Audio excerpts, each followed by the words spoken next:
ഇനി 19 വയസ്സിലാണ് ഈ വ്യക്തിയുടെ ഒരു പ്രശ്നം നീക്കം ചെയ്തത്. സാധാരണ ഇങ്ങനെ സംഭവിക്കുന്നത് ടോർഷൻ ടെസ്റ്റീസ് എന്ന് പറയുന്നൊരു കണ്ടീഷൻ ഉണ്ടാവാറുണ്ട്. അതായത് പെട്ടെന്ന് പ്രശ്നം ഉള്ളിൽ കിടന്നിട്ട് ട്വിസ്റ്റ് ചെയ്യുക, തിരിഞ്ഞു പോവുകയും ആ തിരിയുന്നതിനെ തുടർന്ന് കടുത്ത വേദന വരികയും ചെയ്യുന്ന അവസ്ഥയിൽ ഉടൻ തന്നെ നല്ലൊരു ആശുപത്രിയിൽ പോയി കഴിഞ്ഞാൽ അവരത് സർജിക്കൽ കറക്ഷനിലൂടെ ആ ടെസ്റ്റീസിനെ പ്രോപ്പറായിട്ട് ഫിക്സ് ചെയ്ത് വയ്ക്കും. അപ്പോൾ അത് നീക്കം ചെയ്യേണ്ട അവസ്ഥ വരില്ല.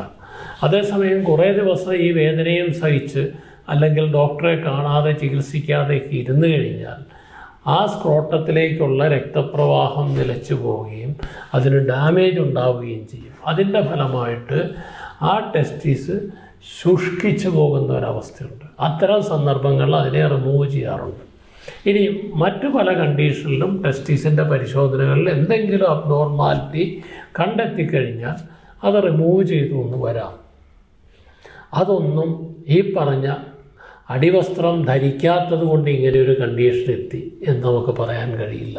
ഇതെന്തുകൊണ്ട് റിമൂവ് ചെയ്യേണ്ടി വന്നു എന്നുള്ളത് പോലും ആ സമയത്ത് അദ്ദേഹത്തിനുണ്ടായിരുന്ന കണ്ടീഷൻ, ക്ലിനിക്കൽ കണ്ടീഷൻ എന്താണ് എന്നുള്ളതിനെപ്പറ്റി വ്യക്തമായി മനസ്സിലാക്കി കഴിഞ്ഞാൽ മാത്രമേ പറയാൻ കഴിയൂ.